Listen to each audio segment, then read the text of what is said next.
Hello students, welcome to UPSC decoder. आज हम discuss करने वाले हैं 18 नवंबर के बहुत ही इंपॉर्टेंट करंट अफेयर्स को। स्टार्ट करते हैं टॉपिक्स देखने पहले। फर्स्ट टॉपिक हमारा है बटुकेश्वर दत्त, अ फॉरगॉटन हीरो। यहाँ पर डिस्कस किया गया है इन्होंने क्या क्या कंट्रीब्यूट किया है इंडिया के लिए और किस प्रकार से इनको एक नेग्लेक्ट का सामना करना पड़ा है।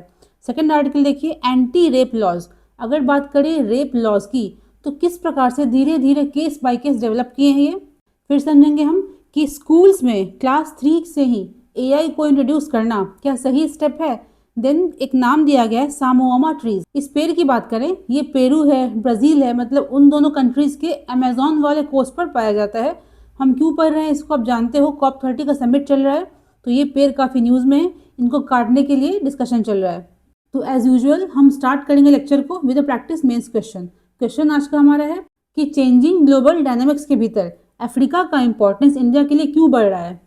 तो इसमें हमें फोकस किस चीज़ पे करना होगा, तो ग्लोबल लेवल पर चेंजेस क्या क्या हो रहे हैं। फर्स्ट हम कहेंगे change between the dynamics of US and China. Second हो जाएगा हमारा जो वेस्ट एशियन कंट्रीज़ हैं, जो मिडिल ईस्टर्न कंट्रीज़ हैं, उनका राइज हो रहा है।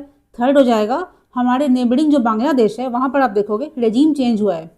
अगर इंडो यूएस की बात करें, वहाँ पर क्या हुआ है, यूएस ने टैरिफ लगा रखा है इंडिया के ऊपर, तो India needs a new market. अगर यूएस चाइना की बात करते हैं तो यूएस एंड चाइना हमने पहले भी डिस्कस किया है, इंडिया को अब उस इंपॉर्टेंस से नहीं देखते हैं in the Indo Pacific region. तो आप जानते हो इनका जो रिलेशन कैसा हो चुका है, ट्रांजैक्शनल हो चुका है।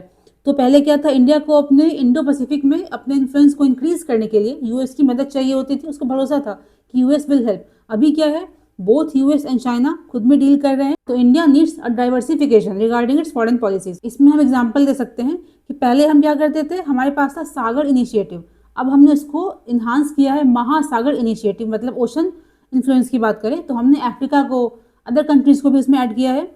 थर्ड आता है बांग्लादेश की बात करो, तो आप जानते हो पहले जो गवर्नमेंट थी हसीना जी की, वो आई थिंक कह सकते हैं प्रो इंडियन थी। अभी क्या हो रखा है, अब जो सिचुएशन बन रही है वहाँ पे एक नेक्सस क्रिएट हो रहा है between among Bangladesh, China and Pakistan. तो इंडो पैसिफिक में अपनी स्थिति को मजबूत करने के लिए वी नीड अफ्रीका, एक तो ये पॉइंट हो जाएगा। हमने क्या कर रखा था, act east policy, neighbourhood first policy, but due to this changing regime of Bangladesh उसमें दिक्कत आ रही है। तो हमें जो हमारा उद्देश्य है ओशन लेवल पर, बहुत बड़ा फैक्टर क्या है, और रिसोर्सेज का। आप जानते हो अफ्रीका जो है रिच है मिनरल रिसोर्सेज वगैरह में। अगर बात करते हैं वेस्ट एशियन कंट्रीज़ की, उनका भी जो इन्वेस्टमेंट है, इंटरेस्ट है, बढ़ चुका है अफ्रीका के भीतर। देखो हमने पहले भी कई बार डिस्कस किया है, ऐसा क्वेश्चन जब भी पूछे तो एक बात ज़रूर ध्यान रखना कि मूल में ऐसे हर क्वेश्चन की यही बात है कि पहले क्या था, दो बेसिकली पोल्स थे, एक यूएस है एक चाइना है, बट धीरे धीरे धीरे due to the emerging countries, emerging blocs, क्या हो रहा है, countries are trying to diversify their relations. एक और फैक्ट सामने आता है गिरमिटियास का। आप जानते हो ब्रिटिश पीरियड में जो हमारे इंडिया से वो क्या करते थे, बेसिकली यूपी है, बिहार है, बंगाल है, वहाँ से कॉन्ट्रैक्चुअल लेबरर्स को लेके जाते थे काम कराने के लिए प्लांटेशंस में। तो ऐसे कह सकते हैं एक डायस्पोरिक एक लिंकेज बनता है हमारे अफ्रीका से, जैसे कि कीनिया है, युगांडा वगैरह है। तो इंडियन ओरिजिन के बहुत सारे लोग हैं अभी तक वहाँ पे रहते हैं। देखिए हमने एक मोटा मोटा आपको ओवरव्यू दिया है कि इस प्रकार से आप क्वेश्चन को हैंडल कर सकते हो, आप इसमें अपने मन से फैक्ट्स को ऐड भी कर सकते हैं। चलो अब स्टार्ट करते हैं लेक्चर को। फर्स्ट टॉपिक हमारा आज का है remembering Batukeshwar Dutt, forgotten comrade of Bhagat Singh. इसमें देखेंगे हम इन्होंने कंट्रीब्यूशन क्या क्या दिया है, किस प्रकार से हमारे प्रीलिम्स के लिए क्वेश्चंस फॉर्म कर सकते हैं। यहाँ से फोकस करिएगा इस पैराग्राफ पर। स्टार्ट कैसे करता है, तो अप्रैल 8 की बात करता है 1929। कौन सा केस आप जानते हो, दिल्ली बॉम्बिंग केस, जिसको हम सेंट्रल असेंबली बॉम्बिंग केस भी कहते हैं। तो फर्स्ट फैक्ट हमारा हो जाएगा, इस बॉम्बिंग केस के दौरान दो स्लोगन्स को यूज़ किया गया था। ध्यान दीजिएगा अपनी स्क्रीन पर ब्लू कलर से हाईलाइट किया गया है। पहला है इनकलाब जिंदाबाद, दूसरा है साम्राज्यवाद का नाश हो। फर्स्ट क्या है, इनकलाब जिंदाबाद, सेकंड है साम्राज्यवाद का नाश हो। सेकंड फैक्ट क्या हो जाएगा, उस बॉम्बिंग के दौरान रेड कलर का पैम्फलेट को थ्रो किया गया था। रेड कलर का पैम्फलेट था, क्या लिखा था, make the deaf hear, to make the deaf hear. ये किस प्रकार की बॉम्बिंग थी, हार्मलेस बॉम्बिंग थी, किसी को नुकसान नहीं पहुंचा था यहाँ पर। तो उसमें दो लोगों को अरेस्ट किया गया था, भगत सिंह जी एंड बटुकेश्वर दत्त। ठीक है, अब देखो यहाँ पर फोकस करो, कुछ बेसिक फैक्ट्स दिए गए रिगार्डिंग बटुकेश्वर दत्त। उनका जन्म कब हुआ, कहाँ हुआ। उनका जन्म कब होता है, नवंबर 18 1910, 18 नवंबर 1910। कहाँ पर होता है, Burdwan district of Bengal. Next fact देखिए, ये कहता है कि जब भगत सिंह जी को, राजगुरु को एंड सुखदेव जी को फांसी हो रही थी, उस टाइम पे वो कहाँ थे, तो मार्च 23 1931 के भीतर वो सलेम जेल में थे, सलेम जेल में थे, ध्यान रखिएगा, पूछ सकता है एग्जाम में इस तरह। उस जेल से उनको रिलीज कर दिया जाता है 1938 के भीतर, 1938 के भीतर। ध्यान दीजिएगा यहाँ पर नेक्स्ट फैक्ट हमारे लिए क्या होगा, बटुकेश्वर दत्त साहब को री अरेस्ट कब करते हैं, 1942 में, ड्यूरिंग क्विट इंडिया मूवमेंट, 1942 में क्विट इंडिया मूवमेंट में। तो आपको जानकारी होनी चाहिए, बटुकेश्वर दत्त की बात करें वो दिल्ली बॉम्बिंग केस से जुड़े हुए भी थे, क्विट इंडिया मूवमेंट से भी जुड़े हुए थे, एग्जाम में पूछ सकता है। यहाँ देखिएगा इस वाले हाईलाइट पर हमारा फोर्थ फैक्ट कहता है कि आफ्टर इंडिपेंडेंस, आज़ादी के बाद क्या होता है, उनको बिहार लेजिस्लेटिव काउंसिल में नॉमिनेशन मिलता है, बिहार लेजिस्लेटिव काउंसिल के भीतर फॉर 6 मंथ के लिए। देखो हमारा उद्देश्य क्या है यहाँ पर, एग्जाम के लिए इंपॉर्टेंट फैक्ट्स जो हैं उनको देखना। अब फोकस करिएगा यहाँ पर। नेक्स्ट फैक्ट क्या हमारा है, उनकी मृत्यु कब होती है, तो 20 जुलाई 1965 को, 20 जुलाई 1965 को। उनको क्रीमेट कहाँ पर करते हैं, तो हुसैन वाला पंजाब, जहाँ पर कि सुखदेव जी को, राजगुरु जी को क्रीमेट किया जाता है, एंड यस भगत सिंह जी को भी वहीं पर क्रीमेट किया जाता है। देखो यहाँ पे कंट्रोवर्सी दी गई है इस पैराग्राफ में, तो वो हमारे लिए इंपॉर्टेंट नहीं है। हम क्या देखेंगे, अगर बात करते हैं वीडी सावरकर जी की, उन पे गांधी जी को मारने का अक्यूज लगा था, एक्यूजेशन लगा था, आरोप लगा था। तो पूछ सकता है एग्जाम में कि वीडी सावरकर जी के बारे में, क्या उन पर गांधी जी को मर्डर का आरोप लगा था, तो यस, बट बाद में वो बरी हो गए थे उस चीज से। ध्यान दीजिएगा यहाँ पर एक नाम दिया गया है, उर्दू डेली प्रताप। क्या नाम है, प्रताप। किसने लिखा है, चमन लाल आज़ाद, चमन लाल आज़ाद। इसमें बताया गया है किस प्रकार से बटुकेश्वर दत्त जी के बारे में कि उन्होंने जितना कंट्रीब्यूशन दिया है उनको उतना सम्मान, उतनी वैल्यू नहीं दी गई। एक और पुस्तक का नाम दिया गया है भगत सिंह और दत्त की अमर कहानी, भगत सिंह और दत्त की अमर कहानी 1966। ये कंप्लीट कंपाइलेशन है इन सभी डॉक्यूमेंट्स का। तो इन बुक्स को, कंपाइलेशंस को मोस्ट ऑथेंटिक सोर्स कहा जाता है रिगार्डिंग भगत सिंह एंड बटुकेश्वर दत्त। अब आते हैं इस पैराग्राफ पर। यहाँ पे एक नाम दिया गया है हरि किशन तलवार, हरि किशन तलवार। कौन थे ये भी कॉमरेड थे उनके, दत्त साहब के। उन्होंने पंजाब में एलजी को शूट किया था 1931 के भीतर, उनको हैंग कर दिया जाता है, पूछ सकता है एग्जाम में। एक और नाम दिया गया है एहसान इलाही। इनकी क्या स्टोरी है, ये भी किसके साथ थे, दत्त साहब के साथ थे। इनका क्या होता है, he migrates to Pakistan, die as a musician. देखिए ये कुछ ऐसे फैक्ट्स हैं जो कि पेपर में ही पढ़ सकते हो आप। स्पेक्ट्रम ले लो, बिपिन चंद्रा ले लो, आप कहीं भी इसको नहीं खोज सकते हो, तो काफी ध्यान दो इन चीजों पर। तो अल्टीमेटली हमने क्या देखा यहाँ पर, दत्त साहब की बात करें वो 1929 के बॉम्बिंग केस में भी रहते हैं। अगर बात करते हैं क्विट इंडिया मूवमेंट की, उसमें भी जेल जाते हैं वो। उनको क्रिमेट कहाँ पर करते हैं हम, हुसैन वाला पंजाब के भीतर। उनको बिहार लेजिस्लेटिव काउंसिल के लिए नामित किया जाता है। सेंट्रल असेंबली बॉम्बिंग केस में हमने क्या बताया, 2 स्लोगन्स को यूज किया गया था, इनकलाब जिंदाबाद एंड दूसरा था साम्राज्यवाद का नाश हो। लास्ट फैक्ट क्या था हमारा, एक पुस्तक का नाम दिया गया था, उर्दू डेली था, प्रताप। किसने लिखा था, चमन लाल आज़ाद ने। और सभी डॉक्यूमेंट्स को कहाँ पे कंपाइल किया गया था, तो भगत सिंह एंड दत्त की अमर कहानी। नेक्स्ट आर्टिकल हमारा है trajectory of anti rape laws in India. देखो यहाँ पर तो बात करी गई है किस प्रकार से जो एंटी रेप लॉज है उनका उदय होता है, वो लूप में आते हैं। बट हमने आई थिंक 2-3 दिन पहले डिस्कस किया था, एक टर्म था जुडिशियल अकाउंटेबिलिटी का। उसमें कहा गया था बेसिकली कि जजेस अगर कोई गलत फैसला करते हैं जिससे कि नेगेटिव प्रभाव पड़ता है समाज के ऊपर, तो उसकी जिम्मेदारी कौन लेगा। ठीक है, तो उस आर्टिकल में डिस्कस किया था हमने रिगार्डिंग तुकाराम केस। वहाँ बात करी जाती है छोटी सी बच्ची का के साथ 2 पुलिसकर्मियों ने कस्टोडियल रेप किया, बट जज ने, कोर्ट ने उसको छोड़ दिया ये कहकर कि चूंकि लड़की के बॉडी पर कोई इंजुरी मार्क्स नहीं थे, वो दर्शाता कि लड़की ने कंसेंट दिया था, उसको रेप नहीं माना उन्होंने। तो इसी केस के बाद से धीरे धीरे डिफरेंट अमेंडमेंट्स होते हैं, शुरुआत होती है एक चेंज की, इसमें बात करी जाती है कि रेप का मतलब क्या होता है, व्हाट इज रेप, और कंसेंट क्या होता है। तो स्टार्ट करते हैं अपने इसी केस से हम। ध्यान दीजिएगा इस वाले बॉक्स पर। देखो इस केस को समझना बहुत ज़रूरी है, इसलिए जो स्टोरी इसकी है इसका बैकग्राउंड जान लेते हैं। तो यहाँ पर होता क्या है, 1972 के भीतर एक ट्राइबल लड़की होती है, उसकी उम्र मात्र 16 to 14 ईयर्स के बीच में होती है। तो उस बच्ची के साथ पुलिस कस्टडी में गलत होता है 2 पुलिसकर्मियों के द्वारा। अब देखते हैं इंपॉर्टेंट घटनाएं क्या होती हैं। हमने देखा तुकाराम केस के बारे में, ये केस होता है 72 में, इसका फैसला आता है 79 में। ठीक है, सुप्रीम कोर्ट ने क्या बोला, due to absence of injury marks, इसका मतलब है आपने कंसेंट दिया था, रेप नहीं है ये। फिर देखो 1978 में एक नंदिनी सतपथी केस होता है, उसमें कोर्ट ने कहा था कि महिलाओं को पुलिस कस्टडी में ना बुलाया जाए, जो विक्टिम्स हैं सेक्सुअल वायलेंस की, आप उनके घर जाओ, उनसे कुछ पूछताछ करो, पूछना है तो। And after this Tukaram case 1979 में जब ये सुप्रीम कोर्ट ने ऐसा घटिया जजमेंट दिया, उसके बाद से डिमांड उठने लगी कि कस्टोडियल रेप को आप ऑफेंस के रूप में डालो।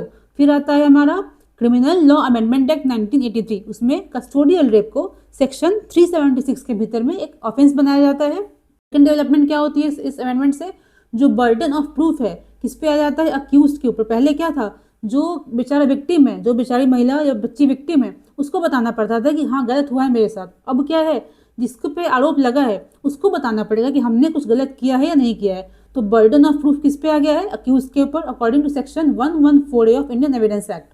इसी क्रम में अगला स्टेप क्या होता है, एक बहुत ही भयावह क्राइम, उसको हम बोलते हैं भगड़ी देवी केस। इसमें बात करें राजस्थान के भीतर, ये महिला होती हैं जो बाल विवाह जो होता है उसके अगेंस्ट ही काम करते रहती हैं। तो किसी ने खबर दी इनको कि कहीं पर बाल विवाह हो रहा है, उसको रोकने पहुंचती हैं।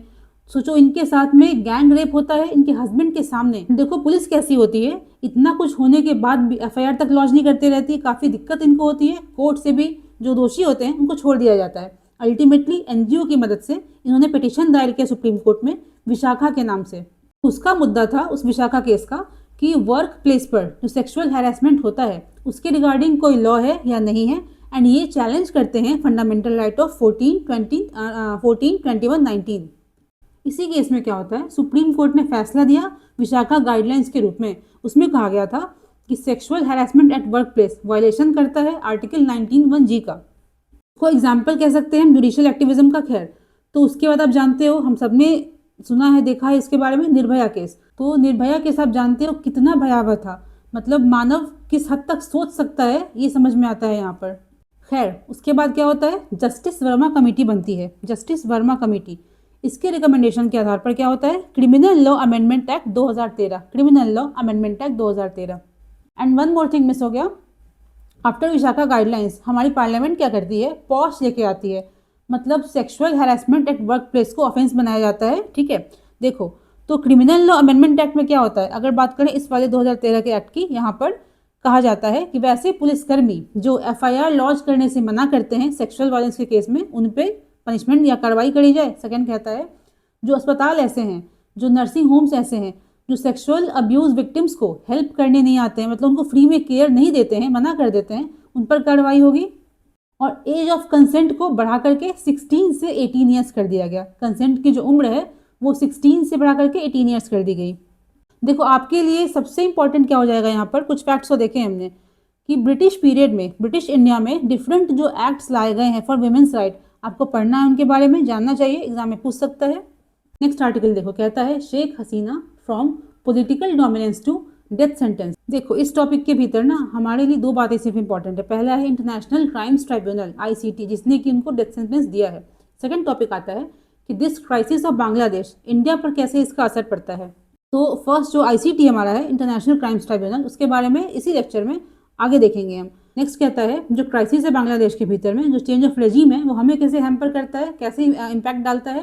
फर्स्ट देखिए अपनी स्क्रीन पर लिखा है challenge for India is structural. अगर इस क्राइसिस की बात करें तो इंडिया में इसका स्ट्रक्चरल प्रभाव पड़ेगा। इसका मतलब क्या है, दो तरीके से, दो स्तर पे। पहला हो जाएगा हमारा कि हमारा जो, हमने फिर से अब दोहराया इस चीज़ को, जो हमारी एक्ट ईस्ट पॉलिसी है उसके दो आयाम है। पहला क्या है, जो ईस्टर्न नेबर्स है हमारे, उनसे अच्छा संबंध बनाना, जिससे कि इंडो पैसिफिक में हमारा इन्फ्लुएंस कायम रह सके। सेकंड कहता है एक्ट ईस्ट पॉलिसी का दूसरा इम्पैक्ट क्या होगा कि इस प्रोसेस में हम मजबूरी में ही सही जो नॉर्थ ईस्टर्न स्टेट्स हमारे हैं उनको डेवलप करेंगे। देखो नॉर्थ ईस्टर्न स्टेट्स क्या है, वो रूट है, की है to the East Asian countries, South East Asian countries. तो हमारे एक्ट ईस्ट पॉलिसी के दो आयाम कौन से हो गए, पहला जो हमारे पड़ोसी कंट्री हैं साउथ ईस्ट एशियन, उनसे अपने संबंधों को सुधारना, कायम रखना। दूसरा आयाम क्या है, इस पूरे प्रोसेस में जो नॉर्थ ईस्टर्न स्टेट्स हैं हमारे, उनको डेवलप करना। तो due to this fluctuation in Bangladesh हमें इन दोनों फ्रंट्स पर नुकसान हो रहा है। सेकंड कहता है कि इंडिया ने काफ़ी मेहनत की है, काफ़ी चीज़ों को इन्वेस्ट किया बांग्लादेश में to create a cooperative environment. देखो एग्जाम्पल्स इसमें दिया गया है कि हसीना गवर्नमेंट की बात करें, उसने बहुत मदद करी है इंडिया को इन cracking down the anti India groups. देखो नेक्स्ट पॉइंट कहता है अभी जो इंटरिम गवर्नमेंट है यूनुस जी की, वो क्या कर रहे हैं, एक नेक्सस क्रिएट करने की कोशिश कर रहे हैं बिटवीन बांग्लादेश, चाइना, पाकिस्तान। इसको BCP नेक्सस भी कहते हैं। एग्जाम्पल देखिए, उन्होंने हाल ही में जो पाक मिलिट्री चीफ हैं उनको उन्होंने पुस्तक गिफ्ट करी। उसमें क्या था, इंडिया का जो नॉर्थ ईस्टर्न स्टेट है उसको ग्रेटर बांग्लादेश का पार्ट बताया गया। ध्यान दीजिएगा, एक सिंबॉलिक जेस्चर दिखाता है कि हम प्रो इंडिया नहीं है, हम प्रो पाकिस्तान है, प्रो चाइना है। तो आप जानते हो बॉर्डरिंग कंट्री कोई ऐसा करता है अगर, तो कितनी बड़ी बात हो जाती है ये, regarding our security, regarding our intelligence. और देखो एक और बात है, इन्फ्लक्स ऑफ जो माइग्रेंट्स हैं वो बढ़ चुका है बांग्लादेश से भारत के भीतर, इन्फिल्ट्रेशन इंक्रीज कर चुका है। अब देखो आगे क्या होगा वो तो पता नहीं, किस प्रकार से इंडिया इसको हैंडल करता है, डिप्लोमेटिकली क्या होता है, बट अभी देखा जाए तो इंडिया के लिए काफ़ी प्रॉब्लमेटिक है ये। देखो नेक्स्ट आर्टिकल किससे रिलेटेड है, तो बेलेम ब्राज़ील में COP30 चल रहा है, मीटिंग्स चल रही हैं। यहाँ पर जो ब्राज़ील के इंडिजीनियस पीपल हैं, ट्राइब्स हैं, हमने कल पढ़ा था मुंडुरुकु ट्राइब के बारे में, आज देखेंगे हम काशी नावा ट्राइब के बारे में। खैर, तो इनका कहना है कि ये जो बातें हो रही हैं कि डेवलपमेंट करना है अमेजोन में, उससे क्या होगा अल्टीमेटली, हमारे जो कल्चर है, जो हमारा फॉरेस्ट है, उसको हार्म होगा। इस पूरे आर्टिकल में देखो 3 ही कीवर्ड्स हैं, 3 ही की फैक्ट्स हैं। पहला गुआमा रिवर, दूसरा है समामा ट्री, तीसरा है कासीनावा कम्युनिटी। फोकस करिएगा यहाँ पर, इसमें कहता है फ्लोइंग साउथ ऑफ बेलेम। अगर गुआमा नदी की बात करें, वो कैसे बहती है, south of बेलेम, separate Brazilian city from massive Amazon rain forest. जो ब्राज़ील का शहर है उसको अलग करता है अमेजोन के वन से, रेन फॉरेस्ट से। इसी पैराग्राफ में कहा गया है, एक पेड़ का नाम दिया गया है सामुआमा ट्री। तो क्या है ये, तो अगर उस जंगल में कोई खो जाता है तो वहाँ के ट्राइब्स क्या करते हैं, सबसे टॉलेस्ट जो सामुआमा ट्रीज होते हैं उनके ट्रंक पे जोर जोर से मारना स्टार्ट करते हैं। उससे एक विशेष प्रकार का इको होता है, साउंड जनरेट होता है, जो कि सिग्नल है, बताता है कि कोई मुसीबत में कोई खो गया है। अपनी स्क्रीन पर देखिएगा, इस वाले पैराग्राफ पर कहा गया है कि ये सामुआमा ट्री जो होता है बेसिकली मेके फैमिली से बिलोंग करता है, मेके फैमिली से बिलोंग करता है, एंड ये नेटिव है मैक्सिको का, साउथ अमेरिका का। अब देखिएगा यहाँ पर इस वाले पूरे पोर्शन पे, इसमें कहा गया है कि सामुआमा ट्रीज को queen of tropical rain forest कहा जाता है अमेजोन की बात करें। सेकंड फैक्ट है, ये ट्रीज जो होते हैं वो अप्रोक्सीमेटली 100 to 70 मीटर्स तक ग्रो कर जाते हैं। इनकी एज क्या होती है, 300 से 400 साल। तो चूंकि ये प्लांट्स इतने लंबे होते हैं, इतने बड़े होते हैं, इससे कि इनको डायरेक्टली सनलाइट मिलता है उस घने जंगल में भी। सेकंड है कि इनके ट्रंक्स इतने मजबूत होते हैं, इसको बेसिकली प्लाईवुड बनाने के लिए, फर्नीचर को बनाने के लिए काटा जाता है।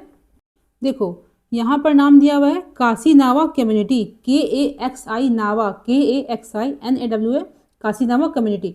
ये कहाँ से बिलोंग करते हैं, जहाँ पर ब्राज़ील की बात करो, जो कोस्ट होता है जहाँ पर अमेजोन रिवर बहती है वहाँ से बिलोंग करते हैं। ये सेम जगह से आते हैं, मुंडुरुकु ट्राइब्स, दोनों ब्राज़ील की बात हो रही है, पूछ सकता है एग्जाम में।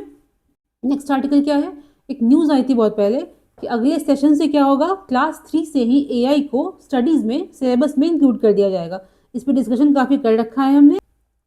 यहाँ बोला गया है सोड इनिशिएटिव, SOAR, सोड इनिशिएटिव क्या होता है, ये skilling for AI readiness. Education में बच्चों को ये तैयार करता है, AI में ट्रेनिंग देता है। देखो आपको क्या करना है, सोड के बारे में, SOAR, सोड जो है इसके बारे में पढ़ना है PIB से। ये टारगेट करता है बेसिकली 6 to 12 क्लास के बच्चों को एंड एजुकेटर्स को, किस चीज़ में, AI के थ्रू, मतलब AI में पारंगत करने में। तो मेंस के पर्पज से आपका किन बातों पर ध्यान जाना चाहिए, कुछ पॉइंट्स नोट किए हमने। पहला कहता है कि आर वी रेडी, क्या इतने कम उम्र के बच्चों को AI से इंट्रोड्यूस कराने के लिए हम तैयार हैं, क्लास 3 से ही AI को सिलेबस में इंक्लूड करने के लिए आर वी रेडी। तो इसका देखो आर्गूमेंट क्या हो जाएगा, पहला कि हाँ कह सकते हैं, बिकॉज बच्चों को देखो आप अभी के टाइम पे क्या है, वो फ़ोन यूज़ करते हैं, डिफरेंट ऐप को ऑपरेट करते हैं, तो उनको पता है कैसे यूज़ करना है, क्या है, उसमें दिक्कत तो नहीं आएगी। बट प्रॉब्लम कहाँ पर आती है कि क्या उससे, इस AI को यूज़ करने से उनकी जो एबिलिटीज़ हैं, मेंटल एबिलिटीज़ हैं, वो अच्छे से डेवलप हो पाएंगी, या वो डिपेंडेंट हो जाएंगे ऐप्स के ऊपर। ठीक है। नेक्स्ट कहता है एक निष्ठा पोर्टल है, ये बेसिकली क्या है, AI के लिए टीचर्स को ट्रेन करेगा, ये कैसे बच्चों को पढ़ाना है, क्या करना है। थर्ड पॉइंट कहता है कि AI इंक्रीज करता है इंक्लूसिविटी को। मतलब देखो कोई बेचारा चैलेंज्ड है, इसको ठीक से दिखता नहीं है, किसी को ठीक से बोलना नहीं आता है, उस स्थिति में भी आप देखोगे कि AI जो हेल्पफुल हो सकता है डिफरेंट तरीक़ों से उनको पढ़ाई करवाने में, उनको इंक्लूड करने में। नेक्स्ट कहता है कि बट ये अफोर्डेबल नहीं है, आपके पास फ़ोन चाहिए होगी, डिफरेंट आपको साधन चाहिए होंगे। मान लो गाँव है जहाँ बिजली कहीं पे नहीं रहती है, कुछ दिक्कत हो जाती है, वहाँ पर कैसे करोगे आप। सबसे देखो बड़ा पॉइंट यहाँ पर क्या है ना, क्वालिटी क्या है, पॉइंट नंबर 5 देखो, ये बताता है, ये हेल्प करता है स्टूडेंट स्पेसिफिक अप्रोच में। देखो सपोज करो बच्चा कोई लिखने में कमज़ोर है, कोई मैथ में कमज़ोर है, कोई किसी विषय में कमज़ोर है, तो उसको उसके हिसाब से AI क्या करेगा, हेल्प करेगा, पढ़ाएगा। लास्टली क्या है कि आर टीचर्स रिप्लेसेबल, जो काम एक टीचर कर सकता है क्या वो AI कर सकता है, तो नहीं, ये संभव तो नहीं है। छोटे बच्चों की बात करें तो टीचर की ज़रूरत तो उनको है, सही क्या है गलत क्या है उनको आखिर कौन बताएगा, टीचर ही बताएगा। आप इसमें एक और पॉइंट को ऐड कर सकते हो कि अभी के टाइम पर जहाँ हम बात करते हैं एआई की, मैथमेटिक्स की, मतलब हर चीज़ें ट्रांजैक्शनल हो गई है, लो दो काम करो, तो यहाँ पर ना मोरल वैल्यूज़ की शिक्षा देने की बहुत ज़रूरत है। आप देखते हो रेप के केसेस हो गए, अदर प्रकार की बुराइयां हैं जो हमारे समाज में घर करती जा रही है, बढ़ती जा रही हैं। Despite of having such stringent laws regarding rape, regarding sexual violence, तब भी क्राइम तो हो रहा है छोटी बच्चियों के साथ, छोटे बच्चों के साथ। तो यहाँ पर ज़रूरी है कि बचपन से ही, शुरुआत से ही बच्चों को सही शिक्षा दी जाए। तो आप अगर स्कूल में सिलेबस में इंक्लूड कर रहे हो एआई को, तो कुछ बाउंड्री सेट करो जिससे कि बच्चे उसका गलत इस्तेमाल ना कर सकें। देखो नेक्स्ट टॉपिक क्या था, रिगार्डिंग रिसेस मंकीज। तो यहाँ पर हम बेसिक मुद्दों को देखेंगे, एग्जाम में क्या पूछ सकता है। तो बेसिकली दो प्रकार के होते हैं, पहला है बॉनेट मकैक, दूसरा है रिसस मकैक। अगर बॉनेट मकैक की बात करें, यहाँ देखो तो ये पाया जाता है साउथ इंडिया के भीतर में। अगर रिसस मकैक की बात करते हैं, ये पाया जाता है नॉर्थ इंडिया के भीतर में। तो हमारा जो रिसस मकैक है, आर मकैक है, कैसा है वो, उसका स्टेटस क्या है, IUCN में लीस्ट कंसर्न। अगर हम बात करेंगे बोनेट मकैक की, वो कैसा है, वल्नरेबल है। और देखो आपके लिए एक होमवर्क है कि प्राइमेट्स क्या होते हैं। आप देखो इस चीज़ के बारे में, प्रॉपर्टीज़ क्या हैं, किसको हम प्राइमेट्स कहते हैं। देखो हमने कहा था हम चर्चा करेंगे ICT के ऊपर, इंटरनेशनल क्राइम्स ट्राइब्यूनल। किसने इसको बनाया था, शेख हसीना जी ने। कब बनाया था, 2008 के भीतर। तो इनका उद्देश्य क्या था, sorry it was establish in 2009। इसका पर्पस क्या रहता है, जो वैसे पब्लिक जो कि 1970 वॉर के दौरान कोलैबोरेट करते हैं पाकिस्तान से, अगेंस्ट काम करते हैं बांग्लादेश के, उनको पकड़ना, उनको सज़ा देना। तो इसी ट्राइब्यूनल ने अभी उनको डेथ सेंटेंस दी है। इसका कारण क्या था, जो क्रिटिक्स का कहना था कि उन्होंने, हसीना जी ने इस प्लेटफॉर्म को, इस ट्राइब्यूनल को यूज़ किया है अपोजिशन को प्रेस करने के लिए। नेक्स्ट देखिए सेंटिनल बी क्या है, ये new satellite to observe the ocean. Sentinel B क्या है, सैटेलाइट है। इसका पर्पस क्या है, वेदर फॉरकास्टिंग। कहाँ का है ये, किसने बनाया है इसको, तो नासा है, NOAA है, इसका मतलब है नेशनल ओशियानिक एटमॉस्फेरिक एडमिनिस्ट्रेशन संस्था है US की। थर्ड इसमें आता है ESA, यूरोपियन स्पेस एजेंसी। इन तीनों ने मिलकर के इसको बनाया है। इसका उद्देश्य क्या है, वेदर फॉरकास्टिंग करना। एक देखो नाम दिया गया है काडालेगी पड़िशे। काडालेगी पड़िशे क्या है ये, तो इसमें बुल्स को खाना खिलाते हैं। ग्राउंडनट फेस्टिवल कहते हैं इसको, कहाँ मनाया गया है, बेंगलुरु के भीतर। पूछ सकता है कि काडालेगी पड़िशे क्या है, एक फेस्टिवल है, ग्राउंडनट फेस्टिवल। तो इस डिस्कशन में इतना ही था आज के लिए। एंड अभी एंड में, अभी जस्ट आपको प्रेजेंटेशन के माध्यम से कुछ 5-6 प्रीलिम्स प्रैक्टिस क्वेश्चन दिए जाएंगे, जिनका कि सोर्स है इंडियन एक्सप्रेस। आप उसको सॉल्व करो